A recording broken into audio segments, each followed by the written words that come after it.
নমস্কার বন্ধুরা, আমি সুমি। আপনারা দেখছেন সুমি রান্নাঘর। আজকে আরও একটা রেসিপি নিয়ে হাজির হয়েছি। আজকের রেসিপি হলো এই যে লাউ পাতা বাটা। লাউ পাতা বাটা করবো, তার জন্য লাউ পাতাগুলো সুন্দর করে ধুয়ে নিয়ে এসেছি। নিয়ে লাউ পাতাগুলো এইভাবে পিছন দিক থেকে শীষগুলো একটু ছাড়িয়ে নেব। দেখুন, কচি কচি পাতা সুন্দর করে ধুয়ে নিয়ে এসেছি। পাতাগুলো ভালো করে ধুতে হবে। লাউ পাতায় কিন্তু প্রচুর পোকামাকড় থাকে, সেগুলোকে ধুয়ে নিয়ে এইভাবে ছাড়িয়ে নেবেন। তো আমি সবগুলো আমার ছাড়ানো হয়ে গেছে। দেখুন, কচি একদম কচি পাতাগুলো না করলেও হবে। আমি কিন্তু সব পাতাগুলো এইভাবে আমি ছাড়িয়ে নিয়েছি। তো চলুন পাতাগুলোকে সুন্দর করে এইভাবে হাতে করে ছিঁড়ে নেব।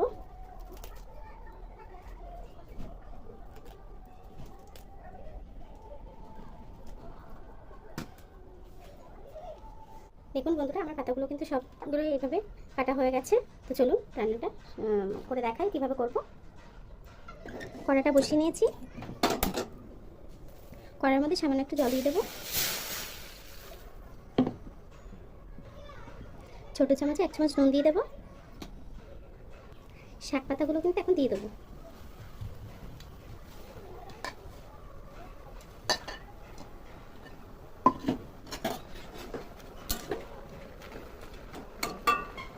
কিছুক্ষণের জন্য ঢাকা দিয়ে দেবো।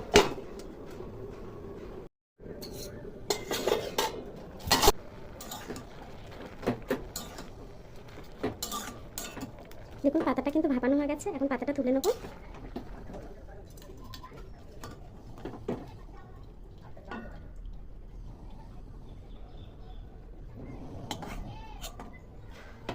পাতাটাকে কিন্তু শিলবাটায় বেটে নেবো। আপনারা চাইলে মিক্সারেও বেটে নিতে পারেন। তো চলুন, কড়াইটা গরম হয়ে গেছে। কড়াই তেল দিয়ে দেবো।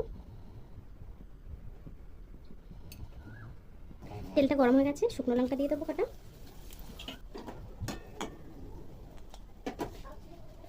বড় চামচে 2 চামচের মতো কালো জিরে দিয়ে দেবো।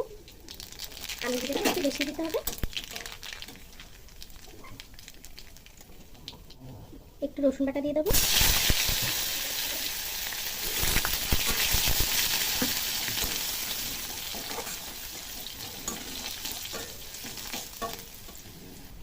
রসুন ভাজাটা থেকে সুন্দর একটা গন্ধ ছাড়লে সেই পাতা, দেখুন বেটে নিয়েছি পাতাগুলো, পাতাটা দিয়ে দেবো।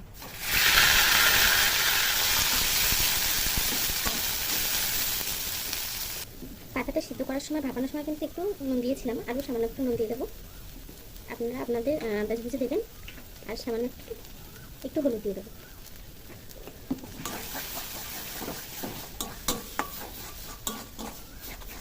ততক্ষণ ভেজে নেব শাকটাকে, যতক্ষণ জলটা না শুকিয়ে আসছে।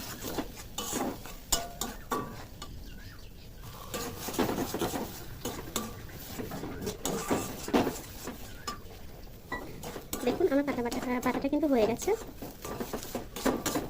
কমপ্লিট হয়ে গেছে। এখন নামিয়ে নেবো।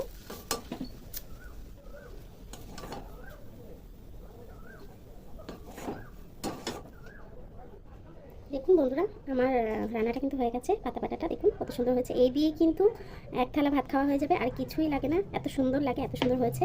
আপনারা অবশ্যই এটা ট্রাই করবেন, দেখবেন অনেক ভালো লাগে। আর এই গরমে কিন্তু এগুলোই খেতে ভালো লাগে। আপনারা এই রেসিপিটা ট্রাই করবেন আর আমার কমেন্ট বক্সে জানাবেন কেমন হয়েছে। আমার ভিডিওটা যদি আপনাদের ভালো লেগে থাকে, আমার চ্যানেলটাকে সাবস্ক্রাইব করবেন আর আমার ভিডিওটাতে লাইক দিয়ে দেবেন। ধন্যবাদ।